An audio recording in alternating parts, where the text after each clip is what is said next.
चलिए, बहुत बहुत आप सबको धन्यवाद। अब ये 2020 समाप्ति पर है, तो 2020 को आप सब लोगों के साथ आज ही से हम लोग अलविदा करें और 2021 के लिए आप सबको बहुत बहुत बधाई है हमारी ओर से। नमस्कार, मैं हिमांशु कुमार, आप देख रहे हैं वेब समाचार। बाबूलाल मरांडी वर्तमान में भाजपा विधायक दल के नेता हैं। कुछ दिनों पहले उन्होंने अपने पार्टी का विलय भाजपा में कर लिया था। उसके बाद उनको जो है विधायक दल का नेता बना दिया गया। उनकी परेशानी कम होने का नाम नहीं ले रही है। झारखंड विधानसभा ने उनके खिलाफ जो आवाज़ उठाई और जो स्पीकर हैं उन्होंने कहा कि ये दल बदल नियम कानून के खिलाफ है और उनकी सदस्यता जो है रद्द की जा सकती है। और विधानसभा अध्यक्ष उनके खिलाफ कार्रवाई कर रहे थे। हालांकि जब वो हाईकोर्ट गए तो हाईकोर्ट ने तत्काल जो है इस पर रोक लगा दी है, लेकिन फिर से विधानसभा जो है वो सुप्रीम कोर्ट जाने की तैयारी कर रहा है और इस तरीके से उनकी सदस्यता जाने की संभावना भी है। इसी बीच आयशा खान ने भी एक वीडियो जारी करके बाबूलाल मरांडी पर आरोप लगाया कि वो मुझ पर जो दबाव बना रहे हैं, अगर मेरे साथ कुछ गलत होता है तो इसके लिए बाबूलाल मरांडी, निशिकांत दुबे, सुनील तिवारी जो है वो जिम्मेदार होंगे।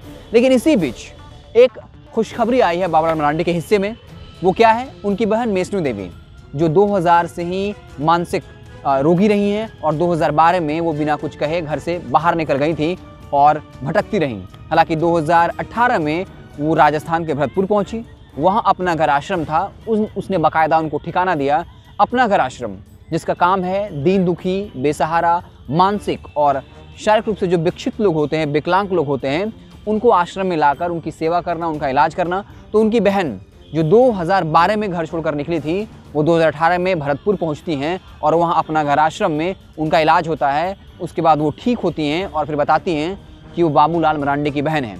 और इधर हाल में जो है बाकायदा उस डॉक्टर BM भारद्वाज ने बाबूलाल मरांडी को कॉल करके इसकी जानकारी दी। उसके बाद उनके भाई वहाँ पहुँचे और अब उनकी बहन जो मेसनू देवी हैं उनको जो है झारखंड लाया गया है। हम बता दें कि अपना घर आश्रम जो राजस्थान के भरतपुर में स्थित है। इसके निदेशक डॉक्टर BM भारद्वाज और उनकी पत्नी डॉक्टर माधुरी हैं। डॉक्टर माधुरी और डॉक्टर BM भारद्वाज जो 8वीं 9वीं में आपस में मिले थे क्लास के दौरान और एक दूसरे को जीवन साथी बनाने का संकल्प लिया था और फिर उन्होंने शादी कर ली और ये भी संकल्प लिया था कि हम बच्चे पैदा नहीं करेंगे, संतान पैदा नहीं करेंगे, बल्कि हम इसी तरीके से गरीब, लाचार और जो शारीरिक और मानसिक रूप से विकलांग लोग हैं हम उनकी सेवा करेंगे। हम बता दें कि उनका जो अपना आश्रम है वहाँ अभी 3000 से ज़्यादा पुरुष महिला लोग हैं और वो उनकी सेवा कर रहे हैं। वहाँ ऐसे लोगों को प्रभु करके संबोधित किया जाता है। तो एक खुशनसीबी रही कि बाबूलाल मरांडी की बहन जो 2012 में घर से बाहर निकली, परिजनों से बिछड़ गई, वो अंततः 2018 में जो है राजस्थान पहुँचती हैं और फिर उनको भरतपुर के अपना आश्रम जो वहाँ शिफ्ट कर दिया जाता है और वो बिल्कुल स्वस्थ हो चुकी हैं। बाबूलाल मरांडी ने इस पर कहा कि मैं खुद भरतपुर मिलने जाऊँगा और कहा कि इस तरीके के आश्रम जो जिस तरीके से भरतपुर में है, झारखंड में भी ऐसा होना चाहिए।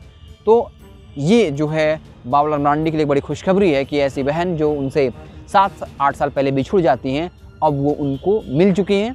अच्छा होगा बाबूलाल मरांडी इस बात को महसूस करें और ऐसे लोगों के लिए जो सड़कों पर मानसिक रूप से और शारीरिक रूप से विकलांग हैं, उनके लिए कुछ करें। उन लोगों की सेवा के लिए ऐसे आश्रम बनाए जाएँ। बाबूलाल मरांडी को तो ऐसा स्टेप अब बिल्कुल लेना चाहिए, क्योंकि उनकी बहन ऐसे ही आश्रम की वजह से आज उनसे मिल पाई हैं। तो 2020 जाते जाते बाबूलाल मरांडी के हिस्से में एक बड़ी खुशखबरी लेकर आया। भले ही वो राजनीतिक रूप से अभी जो है उनकी स्थिति ठीक नहीं चल रही हो, लेकिन व्यक्तिगत जीवन में ये एक उनके लिए बड़ी खुशखबरी थी।